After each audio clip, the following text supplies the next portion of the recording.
வணக்கம் நண்பர்களே.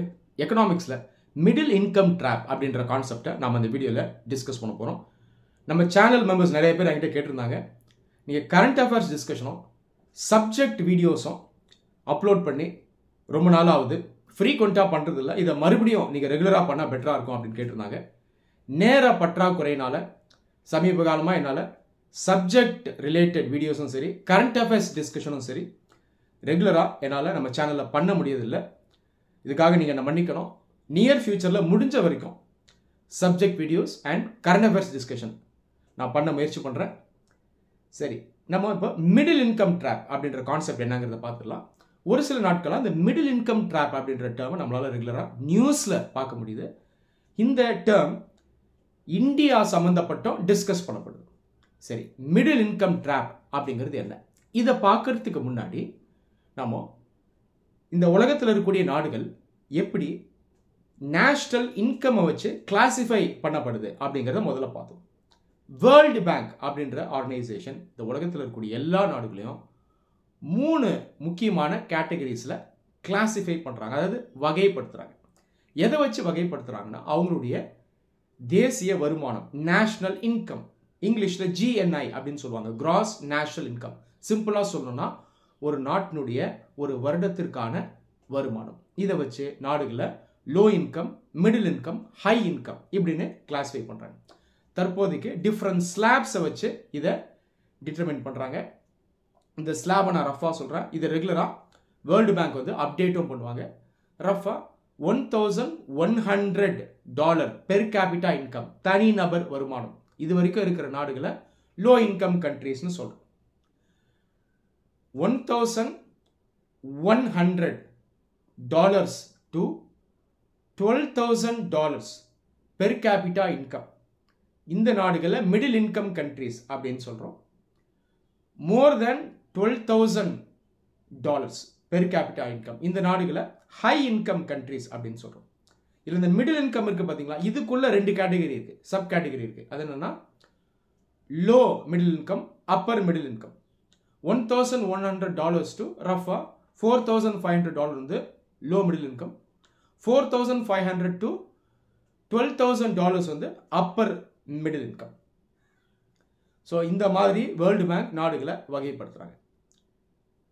இப்போ இந்த மிடில் இன்கம்ல வரக்கூடிய நிறைய நாடுகள் ஃபியூச்சரில் நேச்சுரலாக ஹை இன்கம் கேட்டகரியில் வந்துடும் அப்படின்னு எதிர்பார்ப்பு எல்லாருக்கும் இருக்கும். இது நேச்சுரல் தான் இல்லையா?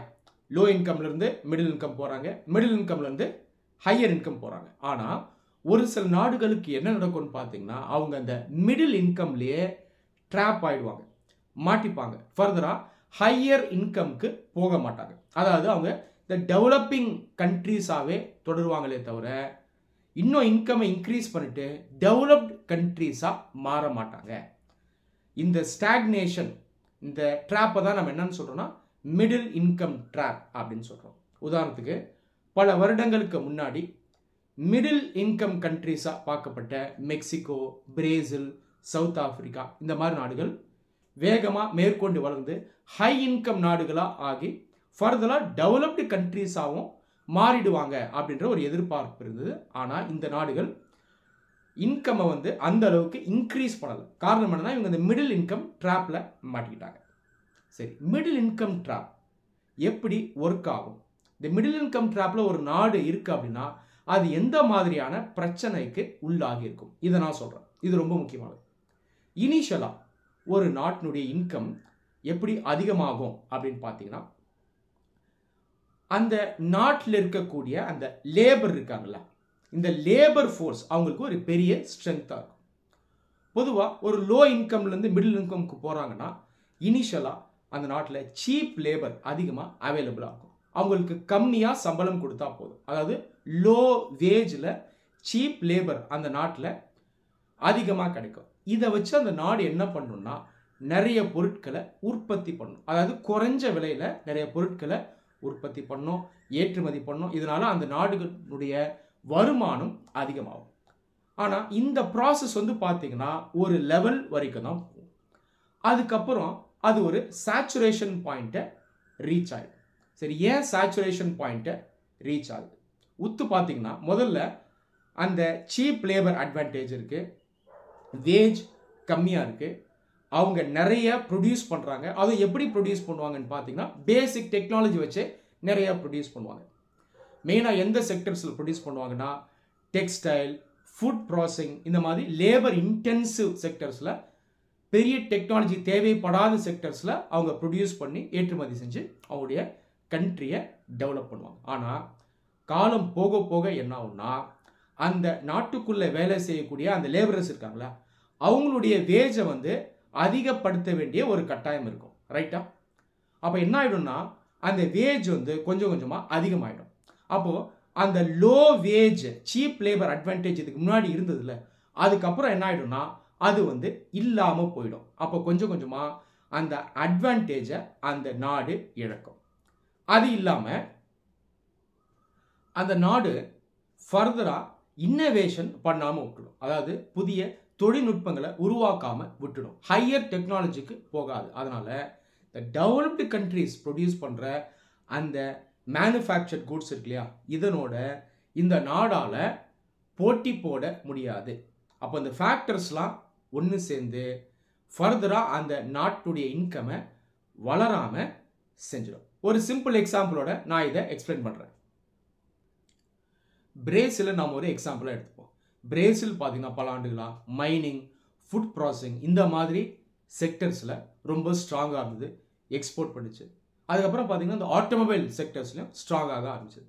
ஆனால் காலம் ஆக ஆக அந்த சீப் லேபர் அட்வான்டேஜை கொஞ்சம் கொஞ்சமாக இழந்தது.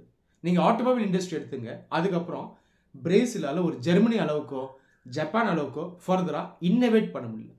ஜெர்மனி ப்ரொடியூஸ் பண்ணுற ஒரு கார் மாதிரியோ ஜப்பான் ப்ரொடியூஸ் பண்ணுற ஒரு கார் மாதிரியோ ஹை டெக்னாலஜியில் பிரேசிலால் அதுக்கப்புறம் பார்த்தீங்கன்னா ஆட்டோமொபைல்ஸை மேனுஃபேக்சர் பண்ண முடியல. அப்போது டெக்னாலஜியில் லேக் இருந்தது, வேஜஸும் அதுக்கப்புறம் அதிகமாகிடுச்சு.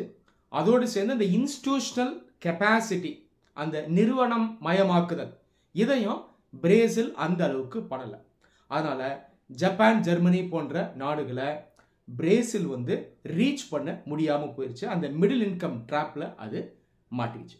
ஸோ இதுதான் அந்த மிடில் இன்கம் ட்ராப்.